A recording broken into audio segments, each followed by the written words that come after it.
mas vocês deviam considerar que o professor desse curso é esse livro. Eu sou apenas um auxiliar dele.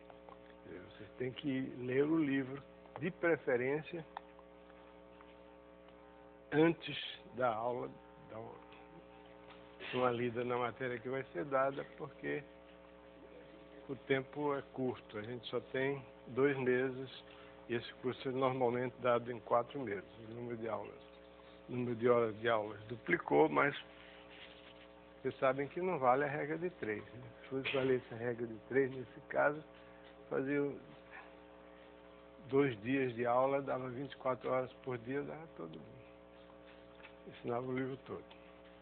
Bom, então, na aula passada, que foi a primeira, nós vimos a noção de conjunto finito e para isso foi preciso introduzir rapidamente a ideia de número natural.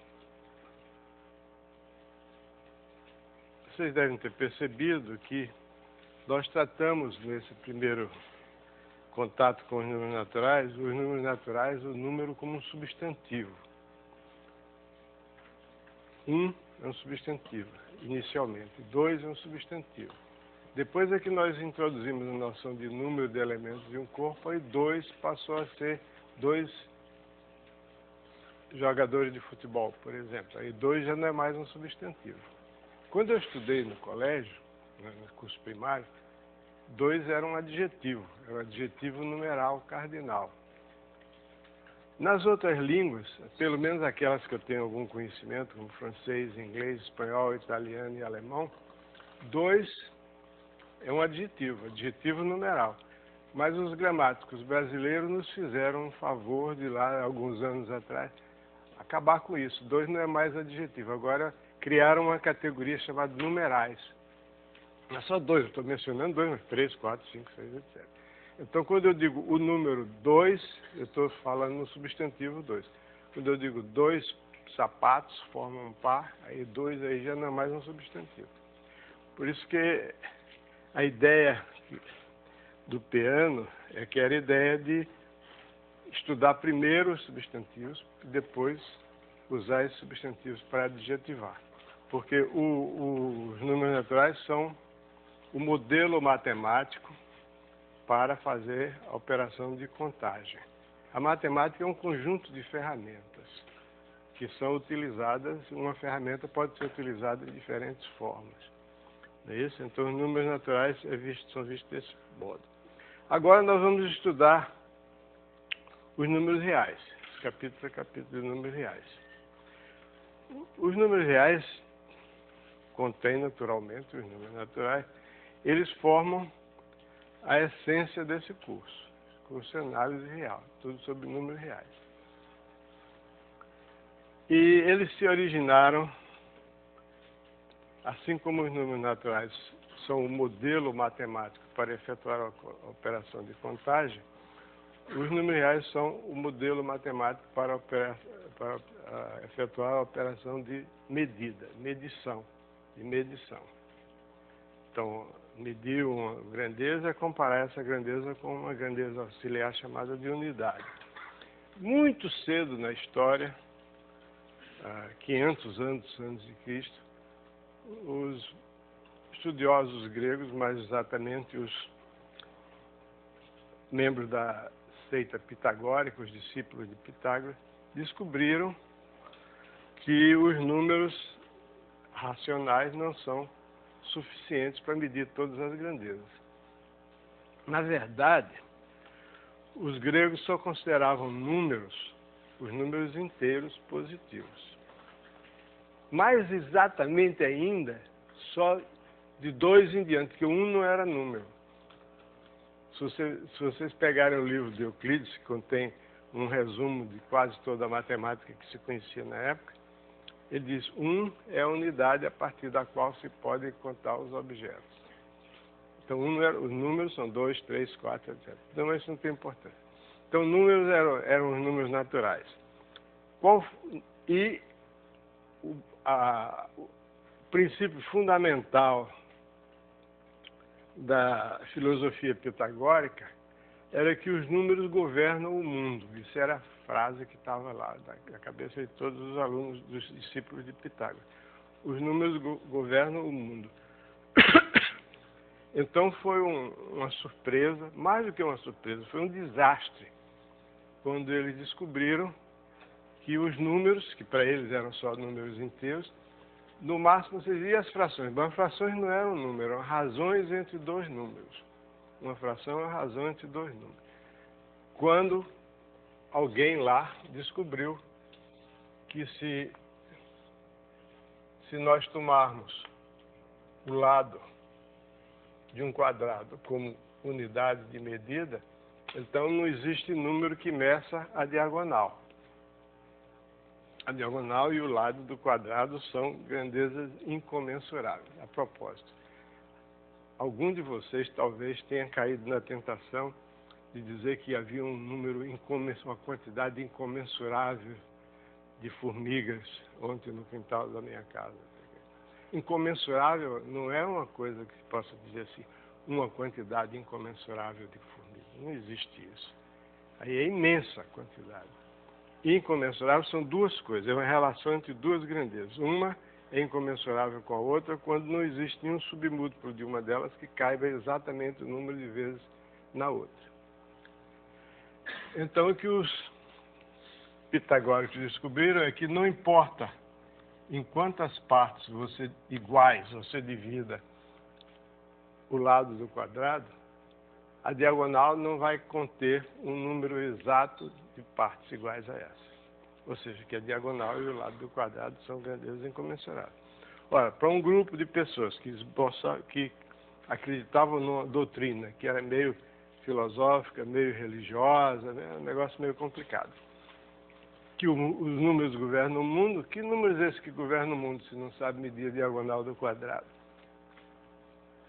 Então, daí surgiu a ideia de outro matemático grego chamado Eudóxio de criar uma noção que é a razão entre duas grandezas.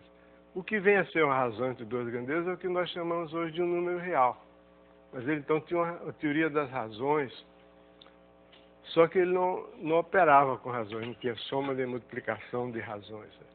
De qualquer modo, o livro de Euclides, que todo mundo devia pelo menos dar uma olhada assim, que tem em português, agora foi recentemente traduzido pelo professor Irineu Bicudo, da Universidade de Rio Claro. O livro de Euclides se chama Os Elementos. Todo mundo devia dar uma olhada nesse livro, é interessante. Se possível, até estudar. Então, ele trata, no Euclides, por exemplo, apesar do livro ser elementos de geometria ser a medida da Terra, ele não tem nenhuma forma no livro dele. Ele nunca disse que a área de um retângulo é o produto da base pela altura. Não. Ele diz assim, dois retângulos que têm a mesma base estão entre si, assim como suas alturas. No fundo, quer dizer a mesma coisa, mas ele fala razão entre as duas grandezas, a área de um retângulo e a área de outro. Se tem a mesma base, a razão entre essas duas grandezas é a mesma razão entre as alturas, se eles têm a mesma base. Então, os números reais surgiram muito depois. Os matemáticos aplicados da época, como Heron, por exemplo, e posteriormente Arquimedes, usavam valores aproximados para a área do círculo, por exemplo, que Arquimedes teve a noção do número π, né, que é a área de um círculo de raio 1. Esses valores eram valores aproximados apenas, mas não existia a noção do que é um número irracional. Na verdade, o número irracional é meio que uma ficção, né? Toda grandeza que se mede tem como resultado um número racional, porque os instrumentos de medida, o olho humano, ou então o instrumento mais preciso, só consegue medir as coisas aproximadamente. Tem sempre uma margem de erro, pequeníssima que seja, mas tem uma margem de erro. Então, o resultado é sempre um número racional. Então, os números irracionais são acrescentados aos números racionais para formar os números reais. E esses números reais constituem um modelo matemático para as operações de medida, de medição. Então nós vamos estudar, não vamos construir, entre aspas, os números reais a partir dos inteiros, por sucessivas ampliações, não. Vamos dizer o que são os números reais. Os números reais constituem um corpo. A ideia da aula de hoje é a seguinte. O resumo da aula de hoje é o seguinte. Um conjunto R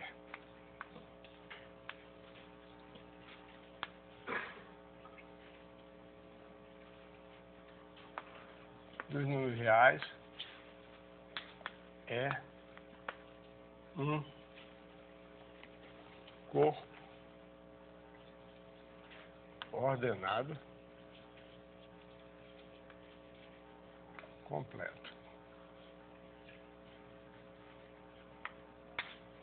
Isso caracteriza completamente o conjunto dos números reais no sentido de que todas as propriedades, todos os fatos relativos a números reais são consequências dessas três coisas. Que os números reais formam um corpo, esse corpo é ordenado e esse corpo ordenado é completo. Então nós vamos explicar o que é que significa isso.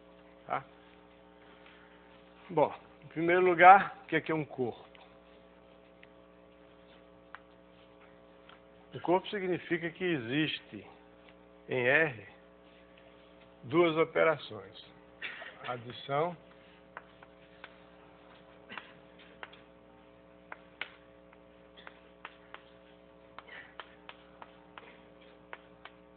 que a dois números x e y pertencentes a R faz corresponder a sua soma. E a multiplicação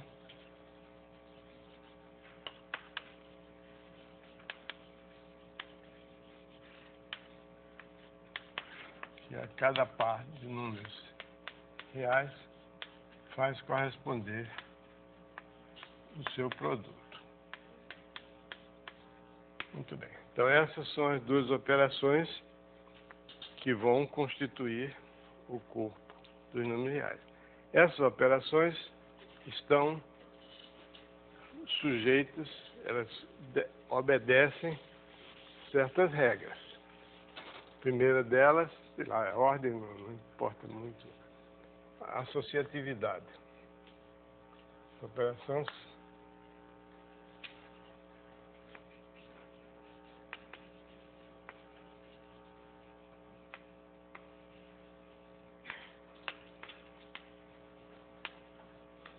são, em primeiro lugar, elas são associativas.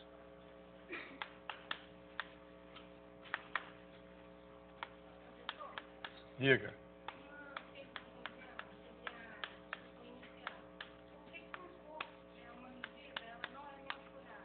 Como que é? Por que uma medida não é mensurável? Existe uma medida que não é mensurável? Eu não entendo o que você está dizendo. Uma medida que não é mensurável?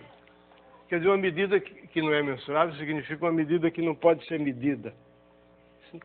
Não faz sentido isso que você está perguntando. Me desculpe, mas não faz sentido. Medida mensurável é uma coisa que não tem sentido.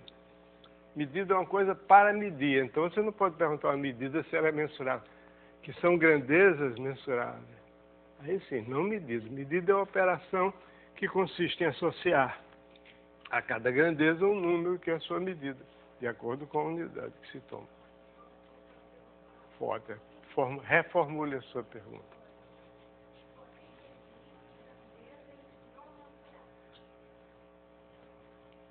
Não, existem grandezas que são incomensuráveis, não quer dizer que elas não são mensuráveis, incomensuráveis com a unidade que se tomou.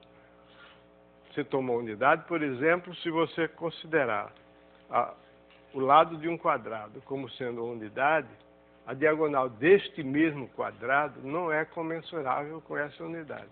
Comensurável é uma relação entre duas coisas.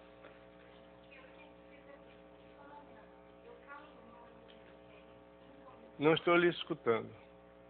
É porque eu tenho um questionamento, que eu caio numa grandeza que é incomensurável com Não existe grandeza incomensurável. Existem grandezas que são incomensuráveis. Uma é incomensurável com a outra. Estou dizendo isso, vou repetir mais uma vez, pela última vez. Não existe nada que seja incomensurável. Uma grandeza é incomensurável com outra.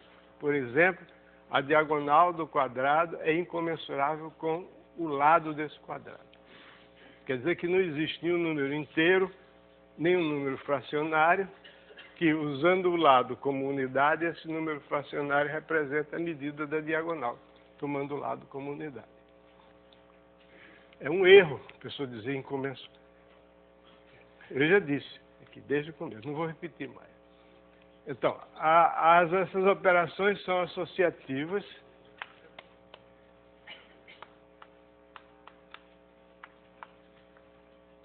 Ambas são comutativas.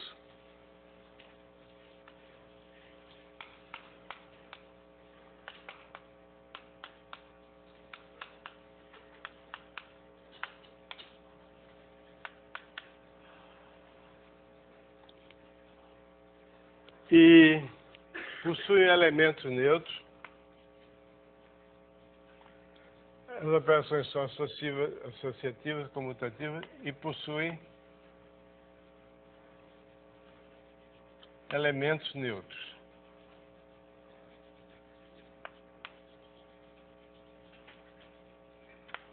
Aqui vale uma vírgula. Que é o seguinte: o elemento neutro 0 e 1. 0 é o elemento neutro da adição e 1 é o elemento neutro da multiplicação. E esses dois elementos são diferentes. O 0, elemento neutro, significa que A mais 0 é igual a A, qualquer que seja o A. E o 1 é o elemento neutro da multiplicação, A vezes 1 é igual a A. Então é a mesma coisa, já que ela é comutativa, dizer 0 mais A é igual a A e 1 vezes A é igual a A. E possui...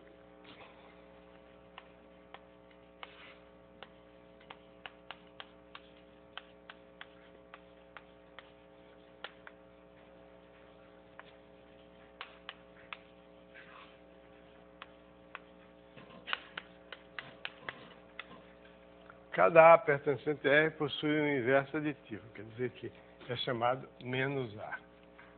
O inverso aditivo significa que menos A mais A é igual ao elemento neutro. E se A for diferente de 0, o A diferente de 0 também possui todo.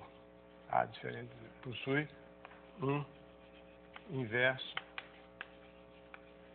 multiplicativo.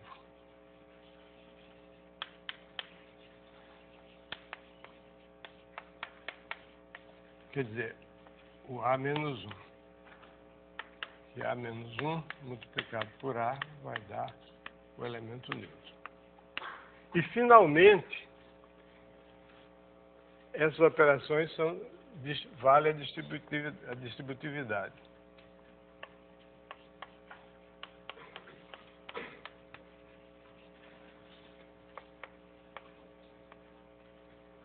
Distributividade, eu não vou escrever não. Então, isso aí, esses axiomas definem um corpo. Quer dizer, o conjunto dos números reais é um corpo porque está entre os números reais estão definidas duas operações que gozam dessas propriedades. Pelo amor de Deus, não digam satisfazem essas propriedades, não, está errado. Ninguém satisfaz uma propriedade. Propriedade, ou tem a propriedade ou não tem. Satisfaz uma condição, isso é outra coisa. Então, isso é a distributividade. Então, isso aqui é um corpo. Dessas propriedades elementares que todos nós estamos acostumados a utilizar, decorrem algumas outras que também nós estamos acostumados a utilizar. Por exemplo, decorre o fato de que se A vale a lei do corte, por exemplo, se A mais X é igual a B mais X, então A igual a B. Você pode fazer o corte, porque é só somar menos x a ambos os membros dessa igualdade que tem. E se AX, A vezes x, for igual a B vezes x, com x diferente de zero, implica que A é igual a B também. É só multiplicarmos os membros dessa igualdade pelo inverso de x e você tem a propriedade. Outra coisa é a seguinte, é que qualquer número real multiplicado pelo zero vai dar zero.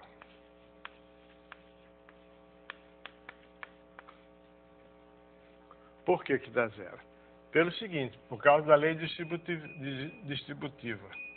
Se você tiver o A, você somar qualquer número, A, por exemplo, se você somar com A vezes zero, eu não sei, A vezes zero não está entre os axiomas ali dizendo que A vezes zero é igual a zero. Mas é pelo seguinte, que se eu somar A com A vezes zero, isso é a mesma coisa de que A vezes 1 mais A vezes zero, portanto, pela distributividade escrita ao contrário,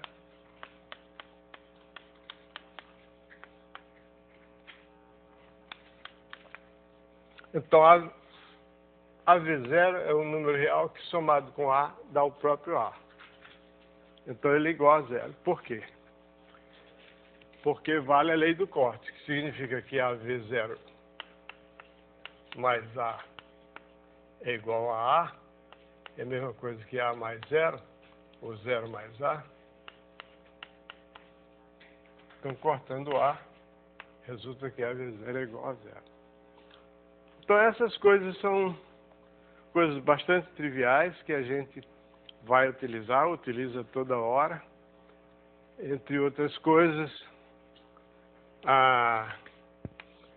o fato de que menos x, menos A, já que eu estou usando a letra A, menos A vezes B é igual ao inverso aditivo de AB,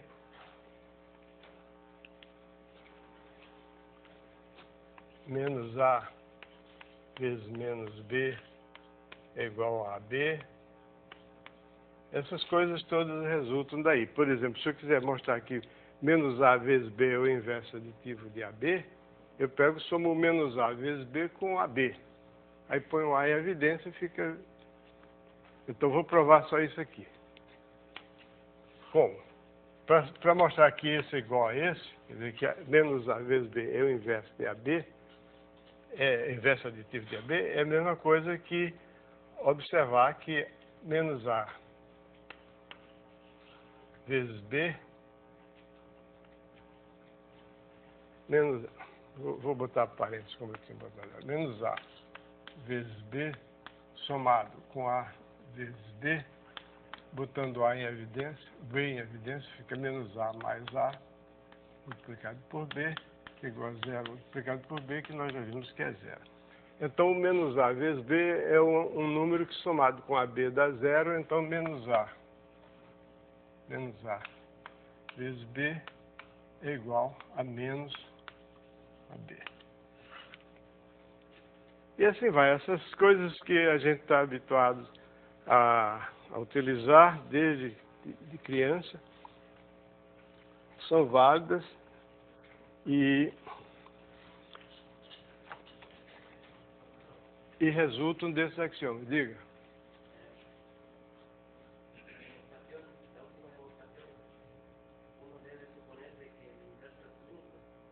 Que inverso o quê? É único. É sim. Tem um bocado de coisa que eu não vou dizer aqui, mas que é verdade. Por que que o inverso? Se você tiver A mais X igual a zero, daí resulta somando menos X que A mais X mais menos X igual a zero menos X. Então isso aqui significa que A é igual a menos X, ou seja, que X é igual a menos A. Aí você vai perguntar, mas se menos X, menos A é A? É. Também resulta daí. eu podia passar o resto da tarde provando essas coisinhas para vocês. Não vou fazer isso, porque temos coisas mais interessantes para vir pela frente. Mas o que eu quero que vocês acreditem é o seguinte: todas essas regras, algumas dessas regras estão provadas aqui, mas não tem a menor inclinação de escrever um livro de álgebra elementar, um livro de análise. Então, eu admito que a pessoa tem capacidade de olhar para esses axiomas e, a partir dos exemplos que tem aqui, alguns cálculos feitos, mostrar por si mesmo, tá certo? Uma coisa muito importante, isso sim, duas coisas importantes são: primeiro, se o produto é zero, então A é zero ou B é zero. Isso é extremamente importante porque é uma operação, é um fato que resulta da existência do inverso.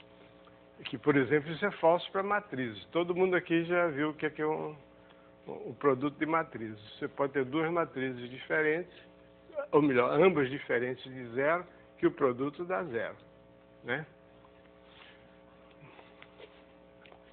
Mas aqui, por exemplo, dá para entender por que vale essa implicação?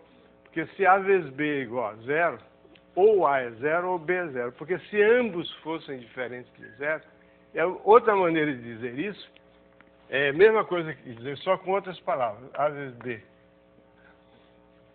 Se A é diferente de zero e B é diferente de zero, então AB é diferente de zero. Eu tenho duas afirmações aqui. Essas duas afirmações dizem exatamente a mesma coisa, só que com palavras diferentes. Isso é o que se chama, a segunda é a contrapositiva da primeira. A contrapositiva de uma proposição é equivalente à proposição. Ok? A gente usa muito esse tipo de raciocínio aqui quando a gente quer provar isso na discussão entre amigos ou conversa assim. Ó, tá vendo? Não foi isso, porque se fosse, então isso é raciocínio foi absurdo. Porque se A é diferente de zero e B é diferente de zero, então o AB tem que ser diferente de zero, porque se o AB fosse igual a zero, o A seria igual a zero, o B igual a zero. Aí você diz, mas e isso aqui? Aí ele não provei ainda. Porque basta provar uma das duas que a outra resulta. Então prova a segunda. Porque se A é diferente de zero e B é diferente de zero, então AB... Não, vou provar primeiro. AB é igual a zero. E A diferente de zero implica que B é zero. Ok? Porque se AB é igual a zero e A é diferente de zero, então A tem inverso. Então,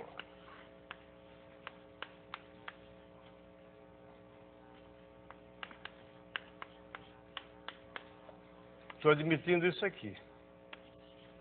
Essa é a minha hipótese. Essa aqui é a minha tese. Se a B é igual a zero e A é diferente de zero, então o B tem que ser igual a zero. Porque se o B fosse diferente, se como o AB é igual a zero e o A é diferente de zero, então o produto A inverso, existe o A inverso, porque o A é diferente de zero, multiplicado por AB daria zero.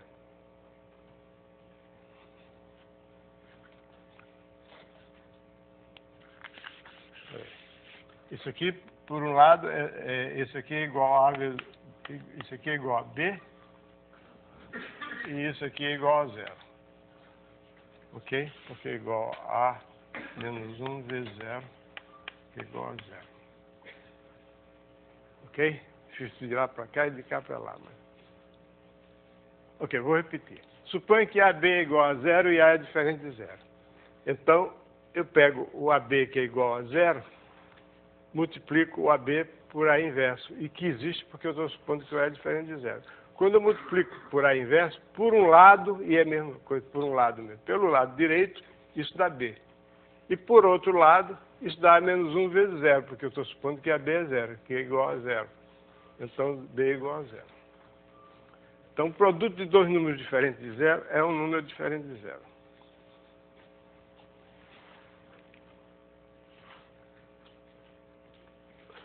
Outra coisa que nós vamos usar muito em todo o curso de análise é o seguinte, é que se dois números têm quadrados iguais,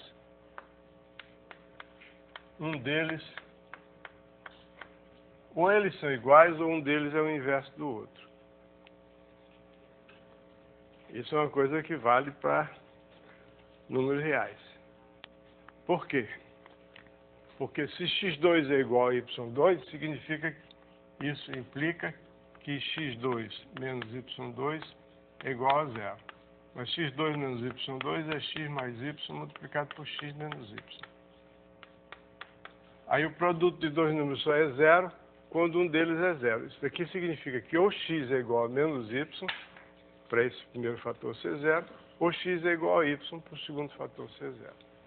Então, se dois números têm quadrados iguais, eles são iguais ou um difere do outro por meio do sinal apenas. Fale. Alto, por favor. Ali na anterior, a B igual a zero, certo? Ou A igual a zero, B igual a zero. Poderia ser A igual a zero, B, ou B igual a zero? Não existe I ou. I ou é coisa que existe em linguagem jurídica. Em matemática não tem I ou. Se A igual a zero e B igual a zero, então vai ser igual a zero. Quando você diz A igual a zero ou B igual a zero, quer dizer, se os dois forem igual a zero, tudo bem. Não está excluído. A reunião, esse ou vale. A partícula ou significa que você, A ou B, quer dizer, ou A é verdadeiro ou B é verdadeiro, sem que isso impeça, não é exclusivo. Não é como, por exemplo, hoje eu vou de trem ou vou de carro. Aí o ou é exclusivo. Mas quando em matemática... Você conhece a piada do ginecologista que sabia matemática? E então ele foi fazer um parto e o pai da criança estava aflito do lado de fora. Naquela época ainda não se sabia determinar o sexo antes do nascimento. Aí quando o médico saiu, ele perguntou: doutor, foi menino ou menina? Aí o médico respondeu: sim, e foi embora. Então, com essa piada você vai dirimir toda a dúvida. Porque não nasceu um bicho, nasceu uma pessoa. Então, ou era menino ou menina.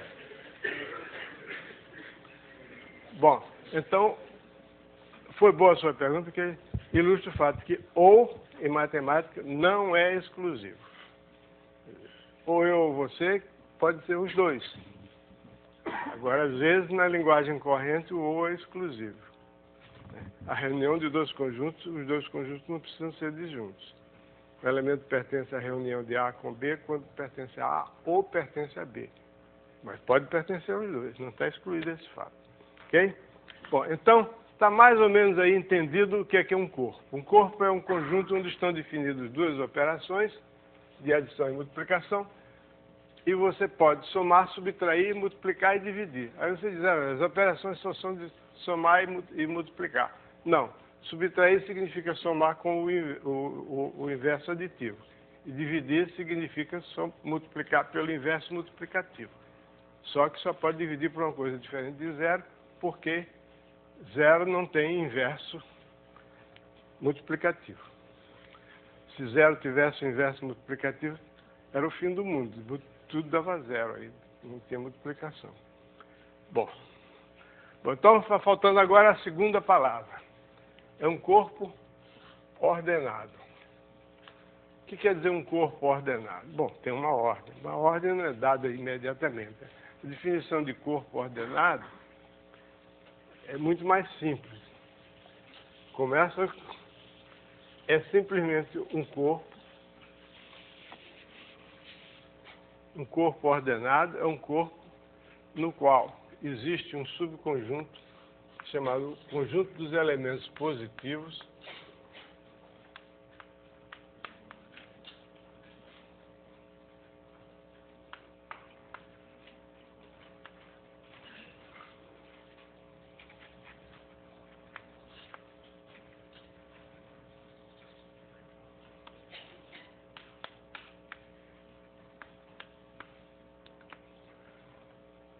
Então, quer dizer, corpo ordenado significa que entre os elementos daquele corpo foram destacados alguns que vão constituir uma certa classe, chamada classe dos elementos positivos. Esse conjunto dos elementos positivos deve ter algumas propriedades, deve satisfazer algumas condições, deve possuir algumas propriedades. Quais são essas propriedades? A primeira propriedade é a seguinte, que o conjunto dos números reais é a reunião do conjunto dos elementos positivos com o zero com menos p. Quando eu escrever um conjunto e puser um sinal de menos na frente, não é o complementar daquele conjunto, não. Quando eu puser o sinal de menos, significa que todos os elementos do conjunto com o sinal trocado.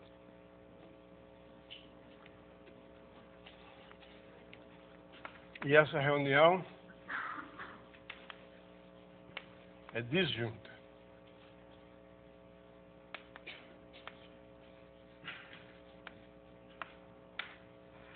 Quer dizer, todo número real ou é positivo, ou é zero, ou menos ele é positivo.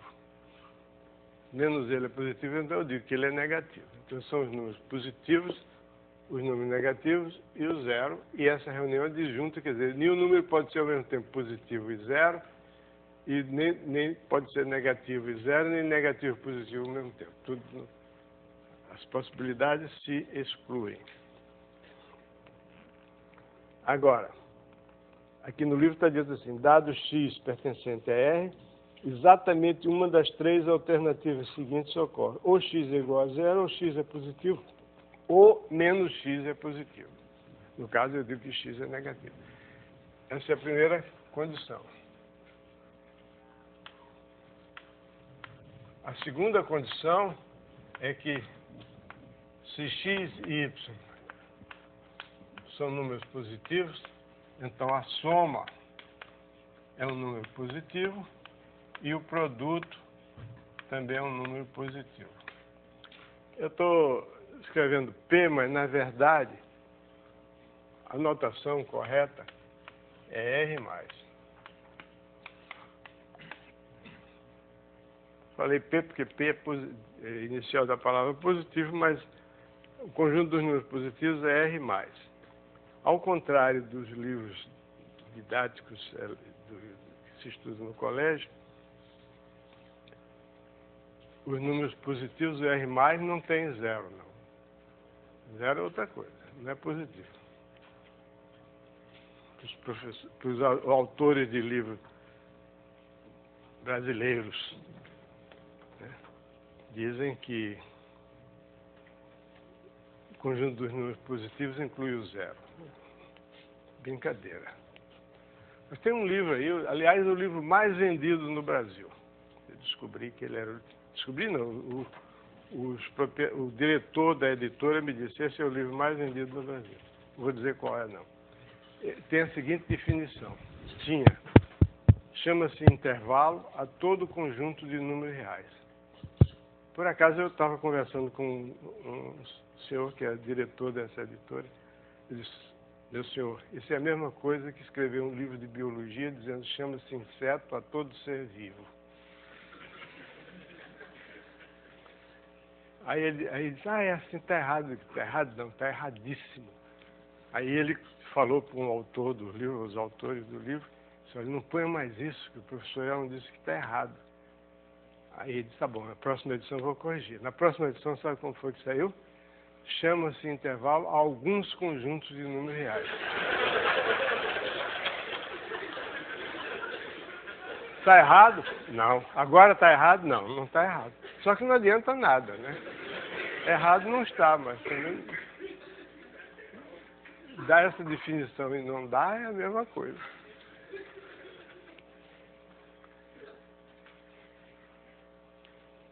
Mas eu não vivo estudando os livros do curso secundário, mas há uns anos atrás, não me lembro quantos anos atrás, 6 ou 8 anos atrás, nós nos reunimos um grupo de 8 professores do Rio e de Belo Horizonte, e nós nos reunimos pelo menos uma vez por mês para relatar o que nós tínhamos lido sobre os livros, 12 coleções do ensino médio, de livros do ensino médio. Então, nós lemos cuidadosamente essas 12 coleções do ensino médio e foi escrito um livro, chamado-se Exame de Texto. Esse livro está disponível na Sociedade Brasileira de Matemática. Livro esse que tem quase 600 páginas, em que nós fazíamos uma análise cuidadosa do conteúdo desse livro, não só criticando os absurdos como esse, tem outros piores, piores não, igualmente horríveis. Então, o diretor do INPA resolveu dar esse livro de presente à então diretora do ensino médio do MEC, para que visse aquilo, os absurdos que tinha, tomasse sua providência. Alguns meses depois eu me encontrei com essa senhora numa reunião que houve em Fortaleza e perguntei para ela: a senhora leu o livro? Ela disse: eu perdi aquele livro. Não tomou nenhum conhecimento. O MEC ignorou completamente. Um absurdo, quer dizer, realmente um absurdo. Eu fui professor durante muitos anos,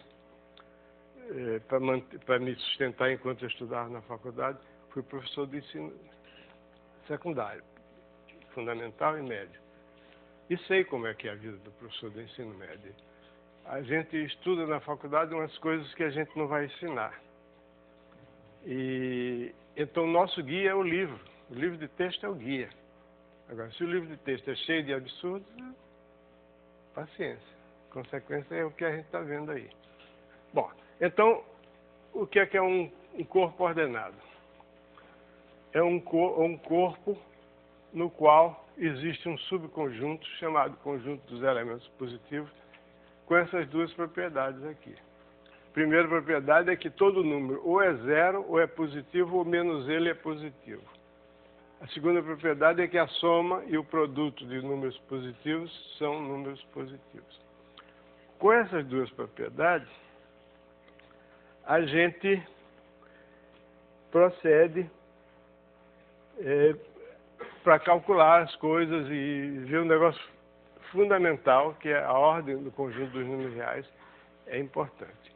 Primeiro, vamos observar o seguinte: se x é diferente de zero, para todo x diferente de zero em R, o quadrado é positivo.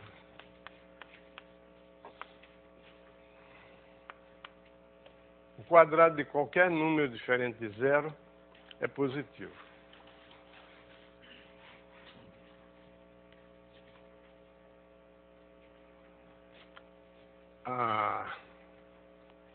Em particular, por exemplo, 1 é positivo, porque o quadrado de 1 é 1. Então, 1 é positivo.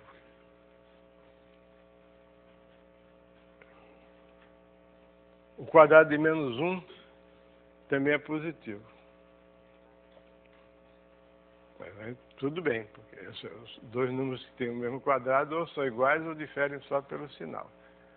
Mas alguém entende por que daí resulta que o x2 tem que ser positivo para todo x diferente de zero?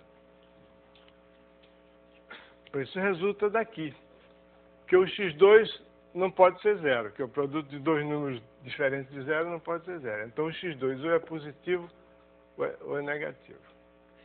Muito bem. Então vamos voltar para o x. O x é diferente de zero, então ele é positivo ou negativo. Se ele for positivo, o quadrado é positivo, pela propriedade 2. O produto de dois números positivos é positivo. E se ele for negativo, o quadrado também é positivo, porque se ele for negativo, menos x é positivo, e menos x vezes menos x é a mesma coisa que x vezes x. Então, se x for negativo, o menos x é positivo, e o x2 é o produto de menos x por menos x, portanto é positivo também. Ok? Então, o quadrado de todo número positivo, de todo número diferente de zero, é positivo. Em particular, 1 é positivo.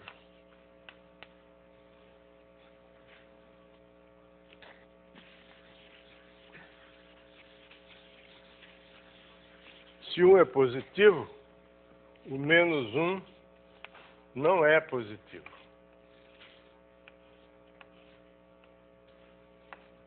Portanto, menos 1 não pode ser quadrado.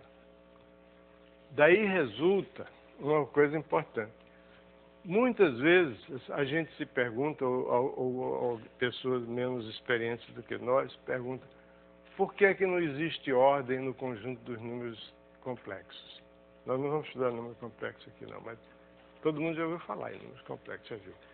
Por que que é possível definir uma relação de ordem entre os números complexos? Possível é. Você pode definir uma relação de ordem em qualquer conjunto. O problema é que relação de ordem é uma coisa. Eu não disse qual era a relação de ordem dos elementos positivos. Relação de ordem a gente pode definir. O que é relação de ordem?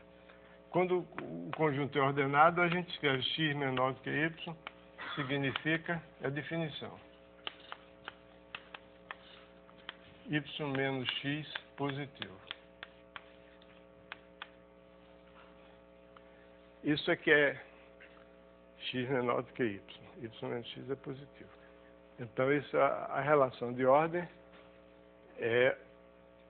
finalmente é essa aqui. Ela decorre da existência dos números positivos. Muito bem. Mas eu estava falando por que não se pode definir uma relação de ordem entre os números complexos. Acho que alguém aqui já viu uma explicação desse fato? Se já viu, levante o braço. Você já viu a explicação disso? Qual é?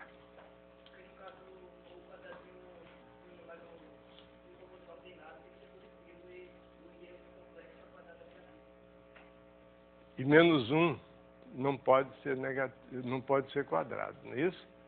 Muito bem, é isso mesmo. A razão é essa.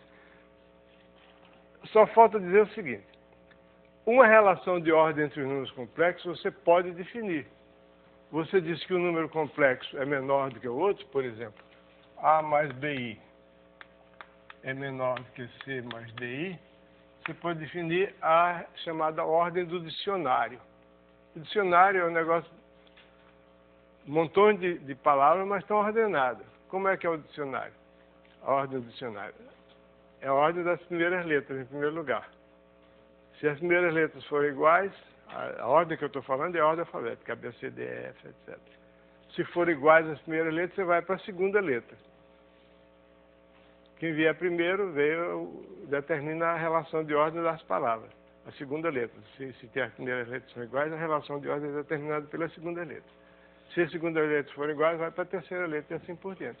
Então você pode definir uma relação de ordem entre os números complexos. Você define que A mais B é menor do que C mais DI, quando A for menor do que C, pronto, aí já acabou, não importa o C e o D.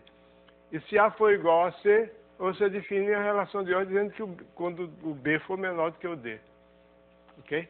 Muito bem, uma relação de ordem não serve para nada. Porque quando você define uma relação de ordem num conjunto que tem operações, você quer que essas operações respeitem a ordem. A ordem não pode ser dissociada das operações, porque se for, não é o corpo que está sendo ordenado, é um conjunto que está sendo ordenado, não tem nada a ver com as operações do corpo. Então, essa relação aqui é uma relação de ordem no seguinte sentido: se x for menor do que y, então x mais e é menor do que y mais e, qualquer que seja o z em R.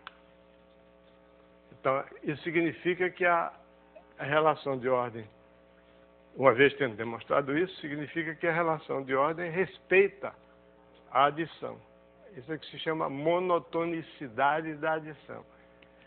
Infelizmente, a multiplicação, ou felizmente, se x for menor do que y e z for positivo, então xz é menor do que yz. Se z for negativo, não. Vamos ver por quê. Em primeiro lugar, isso aqui.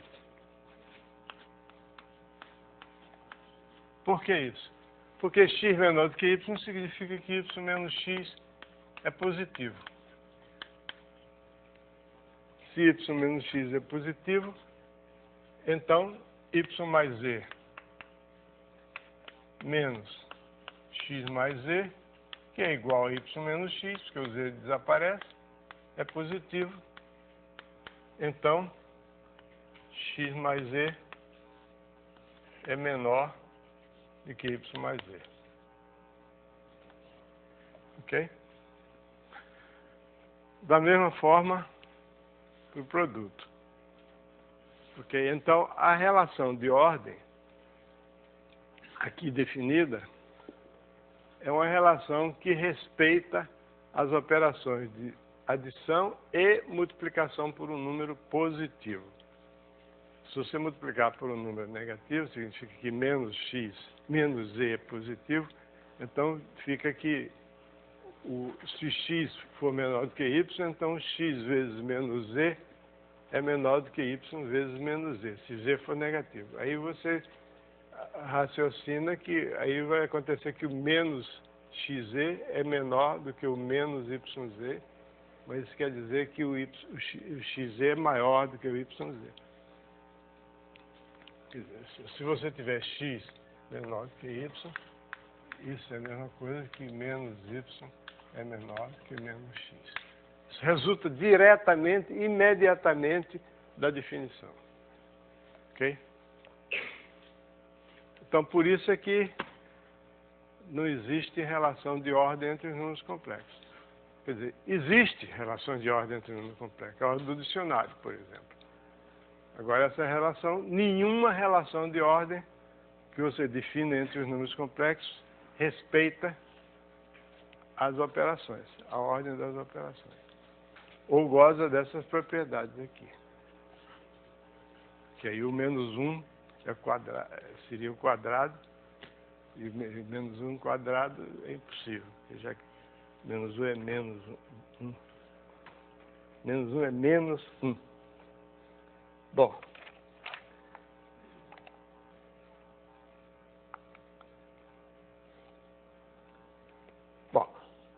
Então tem essas coisas aqui que são bem elementares, que a gente já viu, que, por exemplo, que se os x e y são positivos,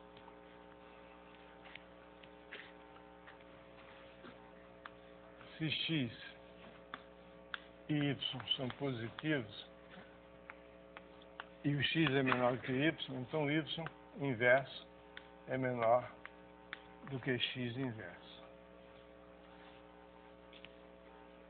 É só multiplicar ambos os membros da relação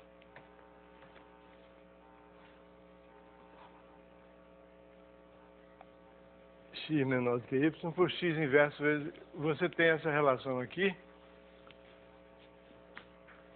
Aí eu multiplico isso por ambos os membros desta desigualdade aqui. Eu multiplico, já que eu sei que a multiplicação é monótona, então eu multiplico por x inverso vezes y inverso. Multiplicado por x vai dar menor do que y inverso vezes y inverso vezes x inverso. Aí, y inverso. Aí você diz, espera aí, você multiplicou por x inverso vezes y inverso. Mas espera aí, você só pode multiplicar uma desigualdade por um número quando você sabe que aquele número é positivo. Mas acontece que ficou faltando aqui só provar o seguinte: se x é positivo, é maior do que zero, significa que está entre os números positivos. Então, x inverso é positivo.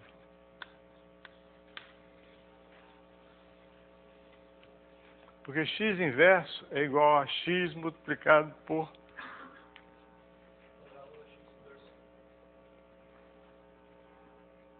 x inverso ao quadrado, é x multiplicado por x inverso ao quadrado. Se x é positivo, então x multiplicado por x inverso ao quadrado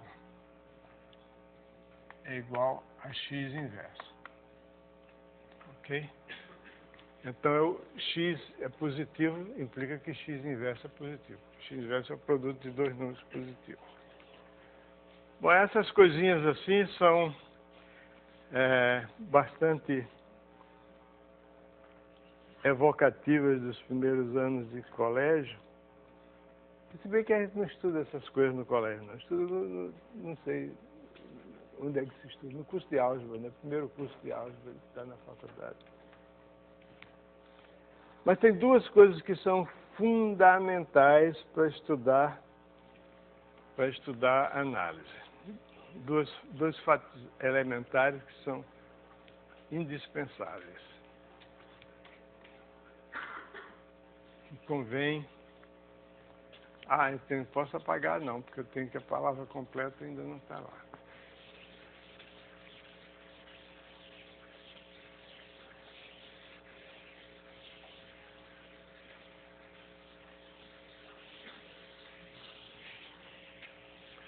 É de grande utilidade e será realmente utilizado durante todo o curso. É de grande utilidade pensar no conjunto dos números reais como dispostos ao longo de uma reta, em que você tem o zero, de um lado você tem os números positivos, do outro lado tem os números negativos. Mais uma vez aqui se revela o preconceito enorme que a humanidade tem contra as pessoas que são canhotas, né? Eu nasci canhoto e me obrigaram na escola, impuseram que eu tinha que escrever com a mão direita. Eu estudei primeiro numa escola que eu podia escrever com a mão esquerda, depois quando eu mudei de escola, professor, não aceito nenhum aluno escrevendo com a mão esquerda, tem que aprender. O que vale é que nós canhotos somos muito mais espertos do que os destros, né? Aí aprendi. Mas é uma discriminação terrível que existe. Por exemplo, em italiano, sabe como é canhoto em italiano? Alguém sabe? Alguém tem filho de italiano aqui? Canhoto em italiano é sinistro. Esquerdo é sinistro. A esquerda sinistra é ponta esquerda, ponta sinistra. E direito é destro. Destro, cara, destro. Sinistro e destro. O diabo era canhoto. Você já viu um cara de... ele não morreu.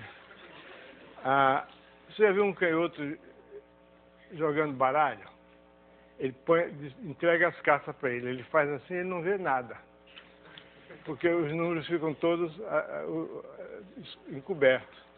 Tem que botar na mão direita se quiser ver alguma coisa. É tudo assim. Você vai... As máquinas, é tudo feito para destro. Canhoto não tem direito. Até os números negativos que são abomináveis, eles são escritos à esquerda. Os positivos são os tais à direita. Então, em espanhol, alguém aqui fala espanhol? Como é canhoto em espanhol? Canhoto em espanhol. Surdo. Terrível. Em italiano é sinistro, em espanhol é surdo, não tem jeito. Eu, uma vez, tentei fundar uma sociedade de proteção, botar uma cota para canhotos na faculdade. Todo vestibular tem que reservar uma cota para canhotos. A mania agora não é cota, então cota para canhotos. Bom, então é conveniente representar os números reais por pontos de uma reta, respeitando a ordem. E a gente muitas vezes vai falar de pontos em vez de números. E os conjuntos de números reais são conjuntos de pontos da reta. Tá certo? Nesse caso, nós vamos definir uma noção muito importante, que é a noção de valor absoluto. Se x e y são números reais, então x menos y é a distância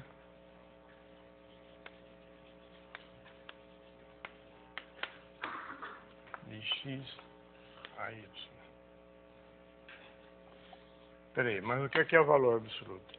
O valor absoluto de um número é o próprio número se esse número for maior do que ou igual a zero.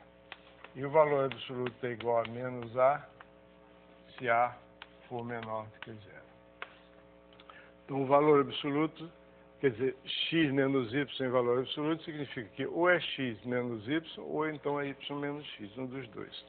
É aquele que for positivo. Certo? Então, na verdade, o valor absoluto de A é o maior dos dois números, A ou menos A. Se A for zero, o valor absoluto dele é zero mesmo, tudo bem. Porque menos zero é zero. Ok? Então, o valor absoluto é definido assim, ou pode ser definido assim também. Ou então pode ser definido assim, que A é o único número não negativo tal que cujo quadrado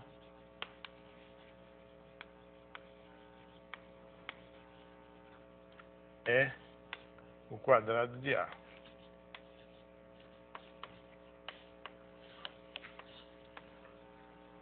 Está claro que essas três definições são equivalentes? A definição oficial dada inicialmente é essa. O valor absoluto é A, de A é A se A for não negativo. E é menos A se A for negativo. Isso significa que o valor absoluto é o maior dos dois, desse número, ou A ou menos A. Ok? Ou é o único número cujo quadrado é igual ao quadrado de A. Porque ou é A ou menos A, então ambos têm o mesmo quadrado. E o A e menos A têm o mesmo quadrado. Então esse aqui é o valor absoluto. Então o valor absoluto, que é sempre, a gente deve pensar dele como sendo a distância entre os dois pontos, ponto x e y, é o valor absoluto da diferença, é a distância entre x e y. Ele tem algumas propriedades que vão ser usadas repetidamente em todo o curso, nesse e no que vier depois. A primeira delas é o seguinte: o valor absoluto da soma é menor do que ou igual à soma dos valores absolutos. Menor do que ou igual à soma dos valores absolutos. Não é menor ou igual a, não. Menor ou igual a está errado. Você não diz igual ou menor a, diz menor do que ou igual a. Soma dos valores absolutos. Por quê?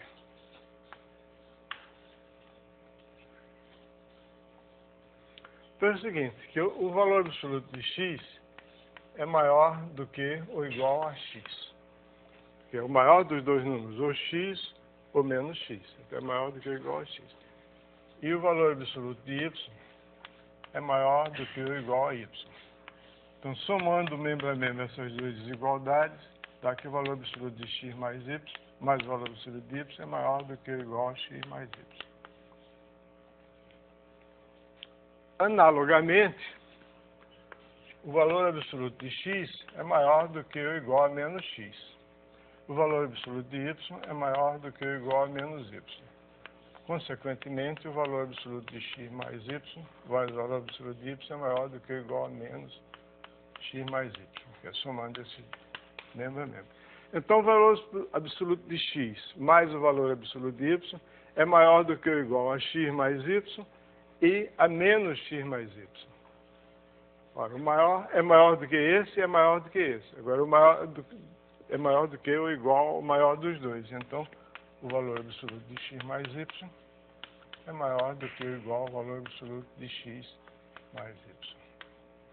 Por quê? Porque é maior do que esse número, sem parênteses, sem as barras, e é maior do que ou igual a menos esse número. Então, é maior um dos dois é o valor absoluto.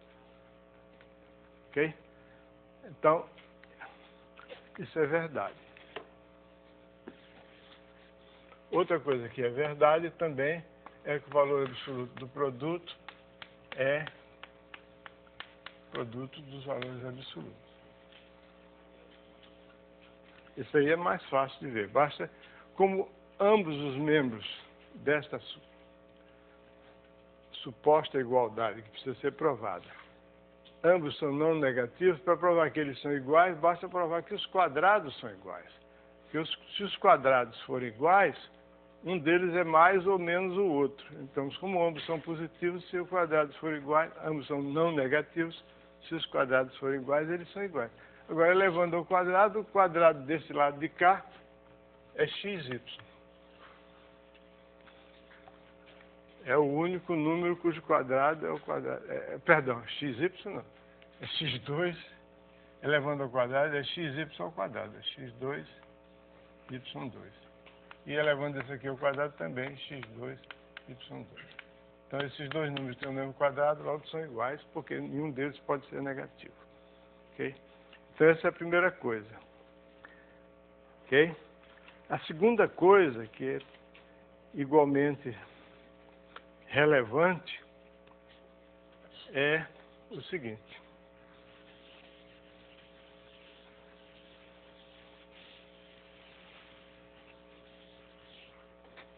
Então, se temos números reais x e a, x menos a e delta, eu vou usar essa notação porque essa é a notação que vai ser usada na teoria dos limites, na derivada, nas integrais, em toda parte que série, toda parte que a gente for estudar, tudo que for estudar mais adiante. Então, x, a e delta são números reais.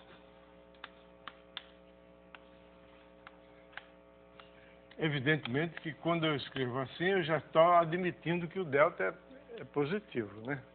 Não precisa dizer que o delta é positivo, não há necessidade, porque eu estou supondo aquilo ali. Esse lado de cá é não negativo, o delta é maior do que isso aqui, se e somente se o x está entre a mais delta e a menos delta. Essa desigualdade aqui é equivalente a essas duas desigualdades. Porque o módulo é a mesma coisa. Eu vou dizer valor absoluto é muito grande para dizer, a gente diz módulo é mais rápido. O módulo de x menos a, isso aqui significa que eu vou fazer uma gracinha aqui. Vou botar em aqui. São as implicações lógicas. Isso aqui significa que x menos a é menor do que delta e a menos x é menor do que delta. Ok? O valor absoluto menor significa que tanto o número como o seu negativo são menores. Mas isso aqui significa que o x é menor que a mais delta. E esse outro significa que o x, passando do x para lá e o delta para cá, é maior do que a menos delta. Então, isso é a mesma coisa que dizer que o x está entre a mais delta e a menos delta. Ok? Aí agora a gente utiliza, sem dizer que tudo que chama-se intervalo a qualquer conjunto de números reais, dizer alguns conjuntos de números reais são intervalos. Eu vou dizer quais são esses conjuntos que são intervalos. Eu pego A e B. Então você tem os seguintes conjuntos.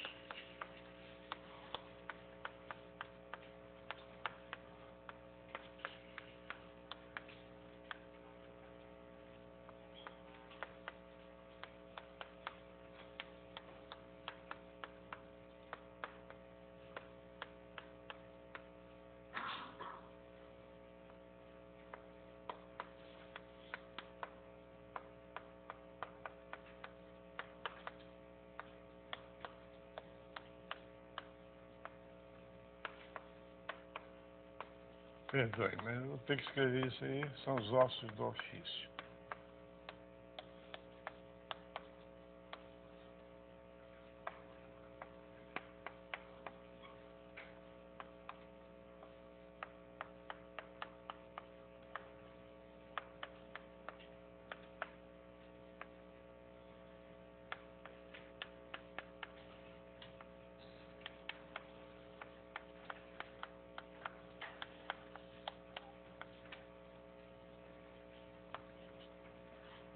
Bom, tem outros com o B do lado de lá também, que menos infinito.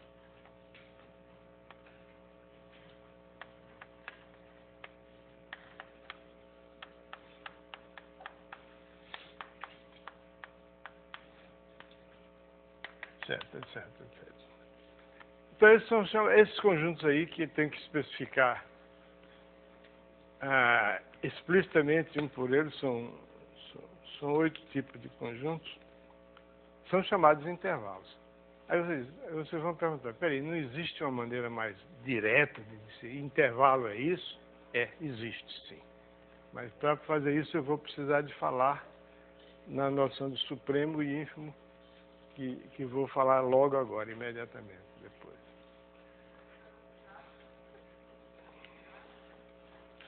Quer dizer, são os intervalos. Mas eu não vou deixar vocês em suspenso, não. O que é um intervalo? O intervalo de números reais é um conjunto que tem a seguinte propriedade. Se, digamos assim, não vou falar em A e B, se X e Y, não, se C e D pertencem a um intervalo, o que é que caracteriza o intervalo? Se C é menor do que D, se C e D pertencem ao intervalo, vou dizer só assim, e C menor do que X menor do que D, então X pertence ao intervalo. Então isso aqui é o intervalo. É um conjunto que tem a seguinte propriedade. Se ele contém 2 elementos, ele contém todos os elementos que são entre um e o outro. Só isso. Então, é um exercício que não é difícil de provar, que a gente só vai ver como é que prova, depois que falar em supremismo. Quer dizer que se esse é o caso, se o I é um conjunto, subconjunto dos números reais, que tem essa propriedade, toda vez que contém 2 elementos, contém todos os elementos que estão entre eles, então esse conjunto I tem que ser um daqueles ali, ou mais completamente, desses 9 tipos que tem aqui. Então isso aqui é um intervalo. É evidente que um professor de ensino médio não podia escrever um livro dizendo que intervalo tem essa definição. Mas ele podia, chamam-se intervalos esses conjuntos aí, que estão aí. São chamados de intervalos. Agora, eles estão caracterizados pelo seguinte fato, que se é evidente a partir das definições que todos aqueles conjuntos ali têm essa propriedade. O problema é mostrar que vale a recíproca. Se você tem um conjunto que tem essa propriedade, então esse conjunto é um intervalo. Pode ser um intervalo limitado ou um intervalo ilimitado. Quer dizer, os primeiros 4 tipos de intervalos são os intervalos limitados. Esse primeiro é intervalo fechado, o segundo é intervalo aberto, e o terceiro e o quarto são intervalos fechados de um lado e abertos do outro. Os seguintes são todos intervalos infinitos, mais comumente chamados de semirretas. Okay? O símbolo menos infinito, mais infinito, significa absolutamente nada a não ser o que está escrito aqui.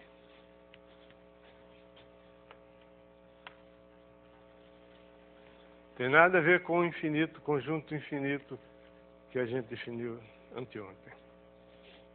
É infinito no sentido de que se estende indefinidamente em um dos lados. Muito bem. Agora vamos completar a definição de conjunto dos números reais. É um conjunto, o conjunto dos números reais é um corpo ordenado completo. O que quer dizer completo? Completo significa que não está faltando mais nada, né? Completo, está completo. Não tem mais lugar não, está completo. Tem sim, tem os complexos, depois tem os quaternos, tem um bocado de coisa. Assim. As matrizes. Bom.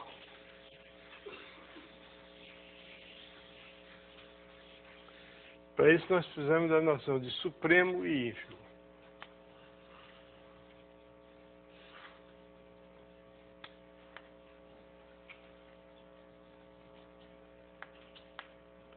São nomes pomposos, né? Supremo, ínfimo. O cara está lá em cima. Canhoto e destro, né?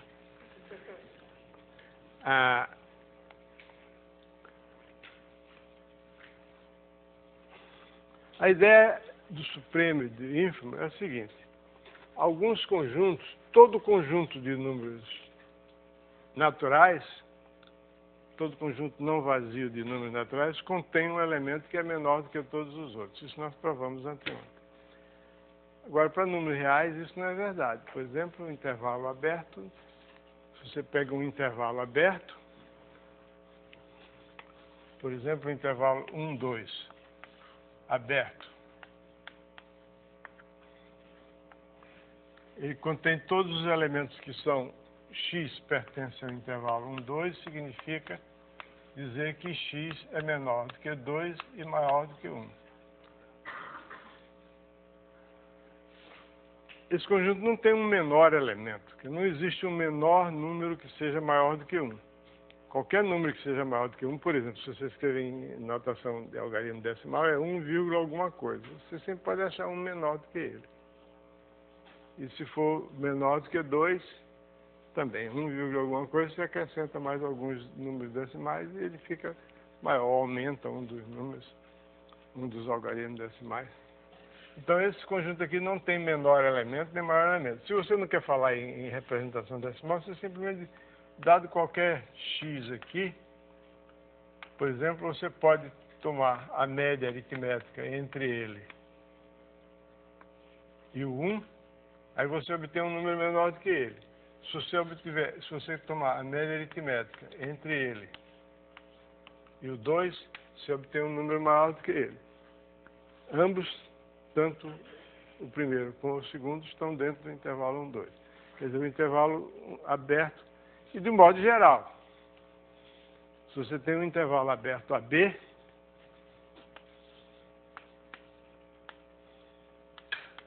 você pega um número x dentro do intervalo aberto AB, você toma a média aritmética entre A e x, você obtém um número que é menor do que x e ainda está dentro do intervalo. Se você toma a média aritmética entre B e x, você obtém um número que é maior do que x e é menor do que B, portanto ainda está dentro do intervalo. Então o intervalo não tem nem menor elemento nem maior elemento. No entanto, como é um conjunto limitado, a gente vê que tem aqui uma coisa que não pertence ao conjunto, mas é que se comporta como se fosse o maior elemento e o outro que se comporta como se fosse o menor elemento daquele conjunto. Esses são o supremo e o ínfimo do conjunto, respectivamente. Quer dizer, ele não é necessariamente o elemento do conjunto, mas é como se fosse, o supremo é como se fosse o maior elemento do conjunto, se esse elemento existisse, e o ínfimo como se fosse o menor. É claro que no caso do intervalo fechado, aí a gente tem o supremo é o maior elemento, e tem um maior elemento e tem também um menor elemento. Daí esse conjunto aqui tem um menor elemento e não tem um maior elemento, e assim por diante. Então nós vamos discutir esses assuntos agora com essas noções de supremo e ínfimo, que caracterizam a completeza. Eu sei o que eu estou dizendo, a completeza, né? A completude, essa palavra não existe no dicionário. Completeza do conjunto dos números reais. Muito bem, então o que é isso? Bom, primeiro a gente define o que é um conjunto limitado, um conjunto X, subconjunto de R, um conjunto chama-se limitado. Superiormente,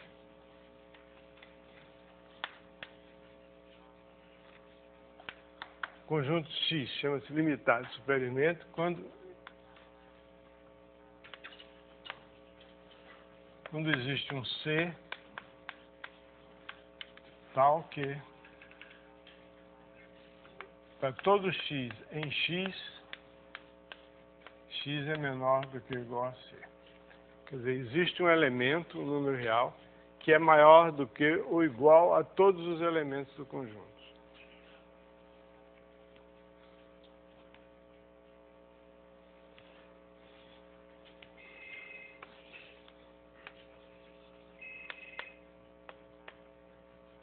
Então, esse número C chama-se uma cota superior do conjunto X. É claro que um conjunto não tem uma única cota superior. Ele pode, se C é uma cota superior, todo número maior do que C também é cota superior. Analogamente, a gente define o que é um conjunto limitado. Inferiormente,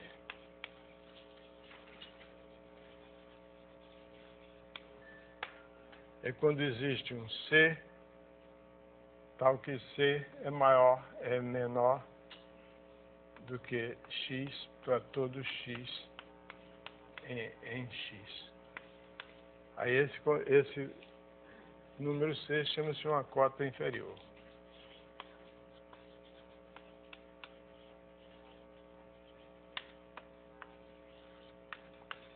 E um conjunto se chama limitado pura e simplesmente, sem nenhuma outra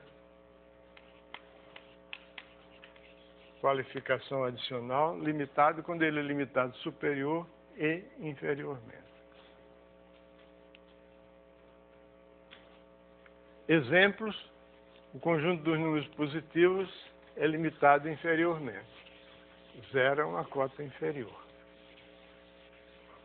O conjunto dos números negativos é limitado superiormente. E 0 é uma cota superior dele. Em ambos os casos, tanto a cota inferior como a cota superior não pertencem ao conjunto. Ok?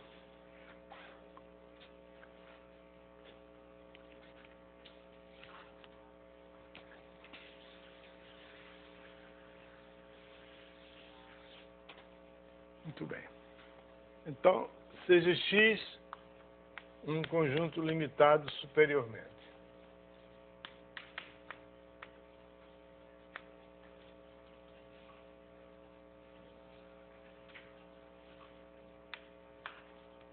O número S pertencente a R chama-se o supremo de X, ou seja, S igual a sup do X, quando S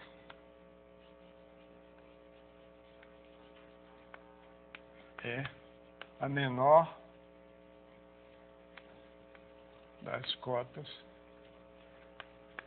superiores de X. Por exemplo, o conjunto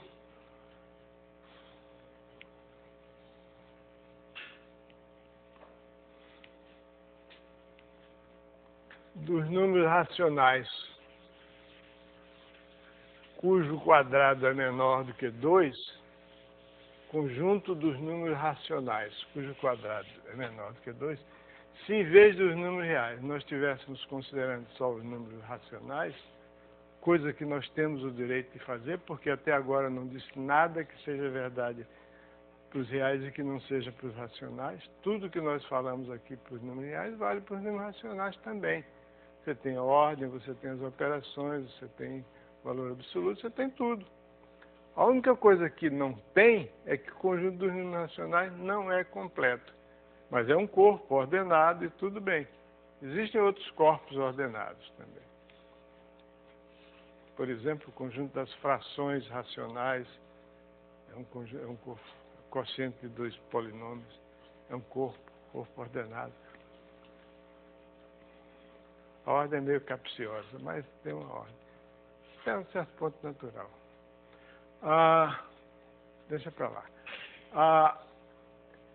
Então, o conjunto dos números, se você considerar o conjunto de todos os números racionais positivos cujo quadrado é menor do que 2, esse conjunto é evidentemente um conjunto limitado superiormente.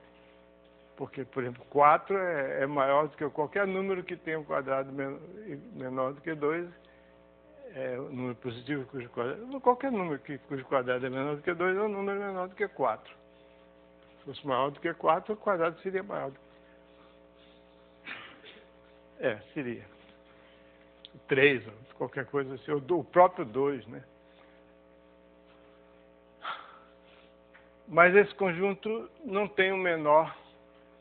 As cotas, então, 4 é uma cota superior do conjunto dos números racionais cujo quadrado é menor do que 2. 3 também é. 2 também é. Porque se o quadrado é menor do que 2, 1,5 também é. Porque o quadrado de 1,5 é 2,25, né? Então, não é... Na verdade, não existe uma menor cota superior no conjunto dos números racionais. Essa cota superior do conjunto dos números positivos que tem quadrado menor do que 2, a menor cota superior teria que ter o quadrado igual a 2. E esse número não existe no racional.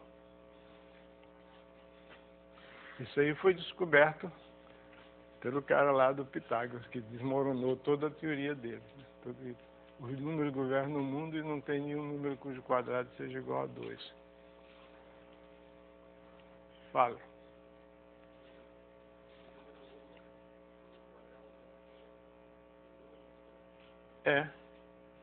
E daí?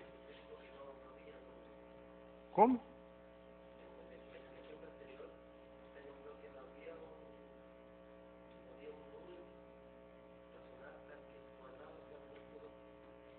Eu não disse isso. Eu acho que não disse isso. Pode ser até que eu tenha dito. Às vezes eu digo coisas sem me sentir, mas o que eu disse foi o seguinte: considere o seguinte conjunto. Conjunto dos números racionais positivos que tem quadrado menor do que 2. Muito bem. Racionais positivos cujo quadrado é menor do que 2. 1 está nesse conjunto, né? 1,1 também está nesse conjunto, porque o quadrado é 1,21, menor do que 2. E assim por dentro. Esse conjunto tem um conjunto não vazio. Esse conjunto é um conjunto limitado superiormente. Por exemplo, 2 é uma cota superior para esse conjunto. Porque todo número cujo quadrado é menor do que 2, o número é menor do que 2. Então, 2 é uma cota superior para esse conjunto. Mas não existe a menor das cotas superiores desse conjunto, não é um número racional. Não existe nenhum número racional que seja a menor cota superior desse conjunto. Você pode provar, dá um pouquinho de trabalho, mas não é difícil. Provar que, dado qualquer número racional cujo quadrado é menor do que 2, você pode sempre achar um número racional maior do que ele, cujo quadrado ainda é menor do que 2. Então você tem aqui o 2. Você tem o 2. Você tem um número cujo quadrado é menor do que 2, número racional. Então você pode sempre achar um maior do que ele, cujo quadrado ainda é menor do que 2. Então ele não tem um extremo superior. Não tem um número cujo quadrado é menor do que 2 que seja maior do que todos os outros. Aliás, não ficou claro para a gente que o conjunto dos números reais contém o conjunto dos números naturais e contém os seus inversos aditivos, portanto, contém o conjunto dos números inteiros e contém também o conjunto dos números racionais, porque você pode sempre dividir dois números naturais no contexto dos números reais. Mas deixa eu voltar aqui para a definição. Então, um conjunto se chama limitado superiormente quando existe um número que é maior do que todos os elementos daquele conjunto. O número C é único, mas ele é maior do que qualquer x em x. Esse número chama-se uma cota superior. Cotas superiores, quando o conjunto é limitado superiormente, cotas superiores não são únicos, de jeito nenhum. Qualquer número maior do que uma cota superior é também uma cota superior. Agora, o supremo de um conjunto é a menor das cotas superiores, se existir. A menor das cotas superiores.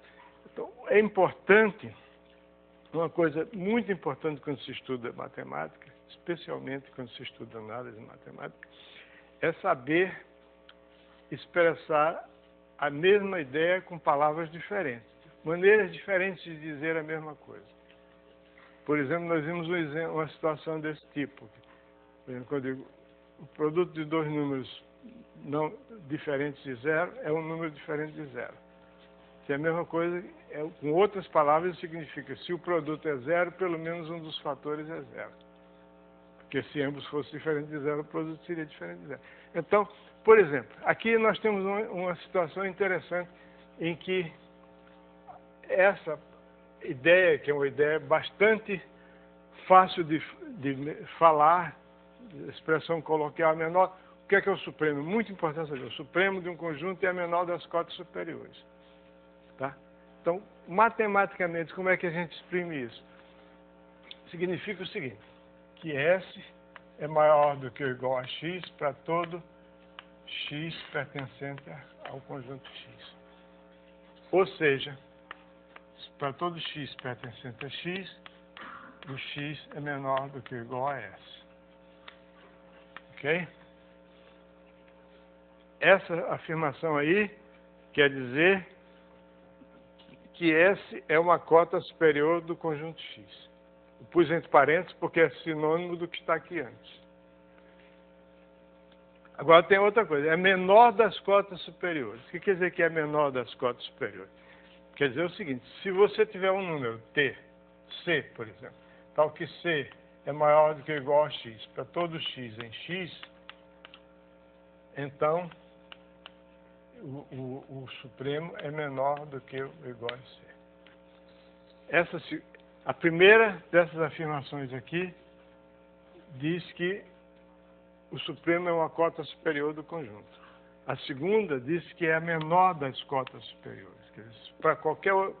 Isso aqui é uma cota superior, C. Então, o supremo é menor do que ou igual. Outra maneira de dizer isso também é dizer... a condição 2 pode ser expressa, vou botar 2 linhas aqui, que é a mesma condição 2, dita em outras palavras, quer dizer o seguinte, é que se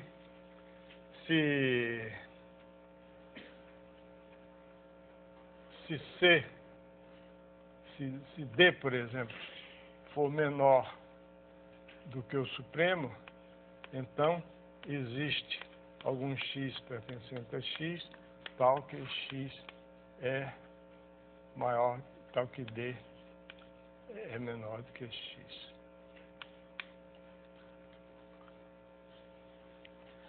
A ideia é a seguinte, você tem um conjunto x aqui, é difícil desenhar um conjunto, um subconjunto da reta. Quando a gente está ensinando funções de várias variáveis, aí os exemplos são todos no plano, no espaço a 3 dimensões, é fácil você desenhar figuras no plano.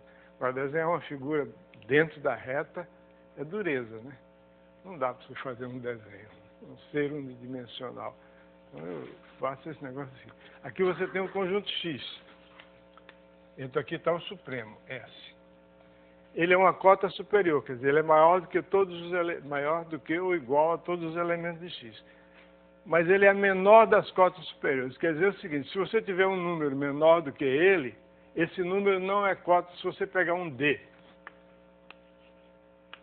que seja menor do que ele, não é cota superior, porque ele é menor. O que quer dizer não é cota superior? Não é cota superior significa dizer que existe algum elemento do conjunto X que é maior do que D. Existe algum elemento do conjunto X que é maior do que D. Se D é menor do que S, então ele não é cota superior. Então existe algum elemento que é menor do que ele, algum elemento do conjunto. Então a gente tem que estar habituado a saber negar as afirmações. Dizer que é cota superior significa dizer que ele é maior do que ou igual a todos os elementos do conjunto. E dizer que não é cota superior significa dizer que ele não é maior do que todos. Não é maior do que todos não significa que é menor do que todos, não. Significa que é menor do que pelo menos um. Ok? Então esse aqui é o supremo do conjunto. Bom, e tem também a noção de conjunto limitado inferiormente. Conjunto limitado inferiormente é quando ele tem cota inferior. Quer dizer, existe um elemento que é menor do que todos os elementos do conjunto. E analogamente, a gente define o ínfimo de um conjunto. Ínfimo de X é a maior das cotas inferiores de X. Por exemplo, todos esses 4 conjuntos aqui são limitados superior e inferiormente. Quando um conjunto é limitado superior e inferiormente, a gente, por isso, simplesmente diz que ele é limitado, ponto. Nesse caso aqui, o ínfimo é A, em todos eles o ínfimo é A e o supremo é B. Só que em alguns casos o supremo pertence ao conjunto, em outros casos o supremo não pertence ao conjunto. Em alguns casos o ínfimo pertence ao conjunto, em outros casos o ínfimo não pertence ao conjunto.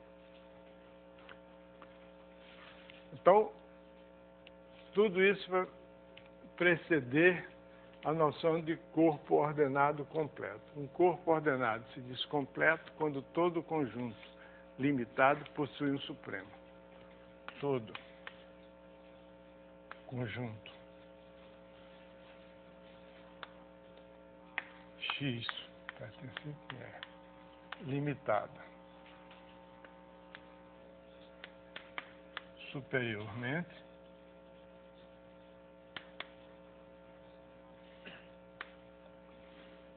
possui um supremo.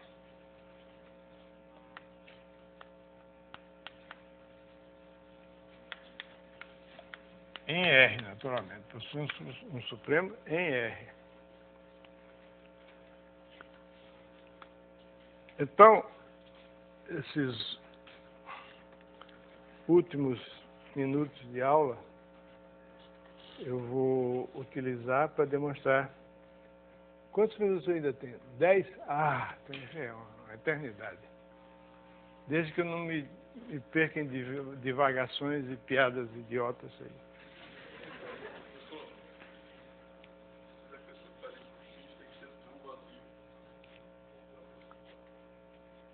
Muito obrigado. Tudo aqui está supondo que o conjunto é não vazio.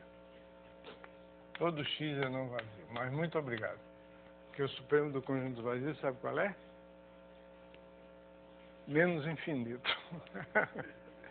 Isso é bobagem. Não tem nem importância. Mas todo conjunto não vazio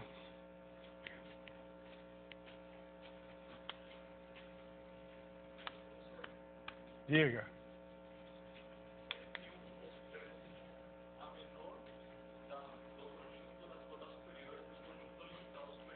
É. Como você garantiza aquela existência do elemento mínimo desse conjunto? Não, não garanto. É uma definição. Exatamente aí é que está a definição de conjunto completo. Completo significa que as cotas superiores de um conjunto limitado possuem sempre um menor elemento. Sua pergunta foi muito boa. Não garanto, não. Eu garanto é uma hipótese. O conjunto é o conjunto dos números reais é um corpo completo por isso. A ideia que está por trás de tudo isso é a seguinte: você tem uma grandeza que você quer medir, digamos, um segmento de reta. Você quer medir, ou então uma área, um negócio. Um segmento de reta, você quer medir, ou um conjunto de, não segmento não, um conjunto de pontos da reta. Você quer medir. É um conjunto limitado. Então, você acha, não, um segmento mesmo, pode ser. Você começa a medir aquele segmento. Aí você dá aproximações cada vez, você mede por dentro. Eu estou pensando que é melhor, talvez, falar numa área. Você tem um conjunto do plano. Vou sair da reta. Então, você quer calcular a área desse conjunto. Como é que você define a área desse conjunto? Define a área desse conjunto é o seguinte. Você tem valores aproximados dessa área por falta e por excesso. Existe um certo tipo de polígono que você pode chamar, é conveniente chamar, polígono retangular, que é um polígono formado por uma figura formada por uma reunião de retângulos adjacentes. Então, calcular a área do retângulo, todo mundo sabe, multiplica a base pela altura. Então, você considera o conjunto dos polígonos retangulares contidos aí. Pois bem, cada um desses polígonos retangulares tem uma área, que você calcula a área de cada retângulo e soma. Esses números, essas áreas dos polígonos retangulares contidos ali, são os valores aproximados por falta da área que você quer calcular. Cada vez que você põe pedacinhos cada vez menores ali dentro do seu conjunto, você vai tendo aproximações melhores e melhores. Mas pode não ter um valor exato. Você nunca vai ter um valor exato. Mas você tem sempre, cada vez, valores maiores. Agora você tem também os valores, as aproximações por excesso. Você pode considerar polígonos retangulares que contenham o conjunto cuja área você quer medir. Aí você também tem aproximações por excesso. Então você tem dois conjuntos de números reais. Um conjunto das aproximações por falta e um conjunto das aproximações por excesso. Muito bem. Se a sua figura, a figura que você quer medir, for uma figura razoavelmente bem comportada, porque existem figuras loucas completamente, cuja fronteira tem medida positiva. Então, essa aí, as aproximações por excesso e as por falta ficam sempre distantes uma da outra, se a fronteira não for uma fronteira boa, por exemplo, fronteira formada por curvas diferenciáveis, etc. Ok. Então, você tem o ínfimo das aproximações superiores e o supremo das aproximações inferiores. A completeza do conjunto dos números reais reside exatamente no fato que existe um número real que é o menor valor de uma e o número real que é o maior valor. Esse número não é exatamente o que você falou, não, mas é por aí. Você tem um número real que fica compreendido entre os valores aproximados por falta e os valores aproximados por excesso. Agora, a sua pergunta é a seguinte: se você tem um conjunto de números reais que é limitado superiormente, e você tem as cotas superiores desse conjunto, existe uma menor das cotas superiores. O que é que garantiça, como perguntaste, o que é que garantiça que há uma que é menor, mais pequena que a outra? Bom, desculpe, porque você é de onde? Paraguai. É da terra do Carlos e do Maurício. Ok. Prazer, porque durante muito tempo não havia alunos paraguaios aqui. As fronteiras estão abertas. Não é só para trazer muamba, não. É para trazer alunos... É para trazer também alunos de matemática. Entende? Mas sempre tem entre as cotas superiores, existe uma que é mínima. Isso aí não é verdade. Quer dizer, a priori, se fosse o conjunto dos números racionais, isso não seria verdade. Mas o conjunto dos números reais é exatamente para colocar esse fator de completeza, esse dado de completeza. Bom, então, o conjunto dos números reais, o axioma fundamental é esse, da completeza é esse aqui. Um corpo completo é quando todo conjunto limitado, não vazio, limitado superiormente, tem um supremo. Ok? Isso aqui é um corpo completo. Daí resulta que todo conjunto limitado inferiormente tem um ínfimo. Porque você pega um conjunto que seja limitado inferiormente, troca o sinal de todo mundo desse conjunto, aí fica um conjunto limitado superiormente. Pega o supremo daquele conjunto e troca o sinal dele, fica o ínfimo desse aqui. Então, ainda tem 5 minutos, né? Ok. Eu acho que eu vou ter que terminar na próxima aula. Engraçado que hoje eu estava pensando no que era que eu ia falar sobre esse capítulo e mais um pedaço do outro, mas eu tenho que me conter.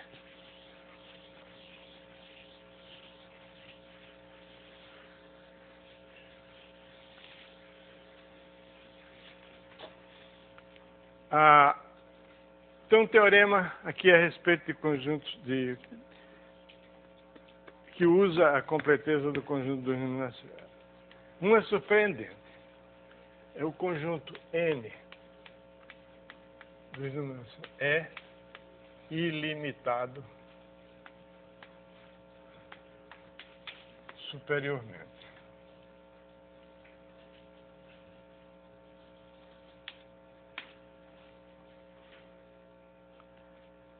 Parece estranho, né? Porque um corpo ordenado, o conjunto dos números naturais desse corpo ordenado, o conjunto dos números naturais, você pega a unidade, o elemento neutro da multiplicação, soma com ela, vai somando.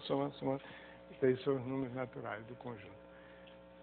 Mas tem alguns exemplos em que não é limitado superior. Eu preciso usar o fato de que R é completo.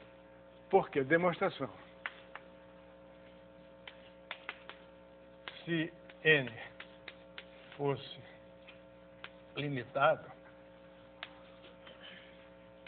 superiormente,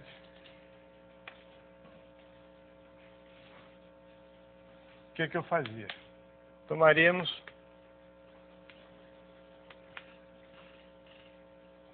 C igual ao sup de N. Então existiria um número real que era maior do que todos os números naturais. Seria não só maior do que todos os números naturais, mas é o menor número com essa propriedade, que é maior do que todos os números naturais. Então, eu pego C menos 1. Então, C menos 1 não é cota superior, porque C menos 1 é menor do que C. C é o supremo, é menor das cotas superiores. Então, C menos 1 não é cota superior. Se C menos 1 não é cota superior, o que quer dizer que não é cota superior? Quer dizer que existe pelo menos um número natural que é maior do que C. Então, existe um natural N maior do que C menos 1, desculpa. C menos 1 é menor do que N.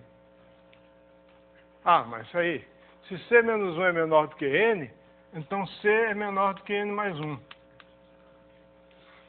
Espera aí, mas C é o supremo do conjunto dos números naturais. Então, C é uma cota superior. É maior do que todos os números naturais. Então, é menor do que N mais 1. Isso é um absurdo. Porque N mais 1 é um número natural. Tão natural quanto N. Então, é um absurdo. Logo, esse conjunto é um conjunto ilimitado superiormente. Bom, uma consequência disso tem duas consequências. Uma que nós vamos utilizar logo mais é o fato de que o conjunto de todos os números da forma 1 sobre n. Onde, se eu considerar esse conjunto, então o ínfimo desse conjunto é 0.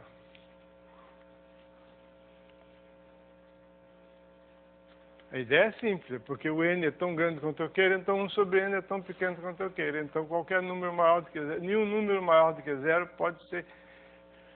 É claro que esse conjunto aqui só tem números positivos, então o ínfimo dele tem que ser positivo ou 0. Ele só tem números positivos. Então a maior cota inferior dele tem que ser positivo ou 0. E positivo não pode ser. Por quê? Porque se você pegar qualquer número positivo, você acha um n menor de tal. Se você pegar um número c positivo, então você acha um n maior do que 1 sobre c. Então, existe, dado qualquer c positivo, você acha um n maior do que 1 sobre c. Então, c é menor, c é maior do que 1 sobre n. Não é isso? Não. É o contrário. Então, 1 sobre n é menor do que c. É a mesma coisa. É a mesma coisa. Isso é a mesma coisa de outro modo. 1 sobre n é menor do que c. Qualquer que seja o número positivo, vai ter um n tal que 1 sobre n é menor do que c. Ok? Então, esse número não pode ser cota inferior do conjunto. 1 sobre n. O conjunto dos números 1 sobre n. Bom, depois acabou o meu tempo. Acabou a fita, né? Não tem mais fita. O celuloide acabou. Sexta-feira a gente conclui essa conversa. Não se esqueçam, né? O professor é esse aqui.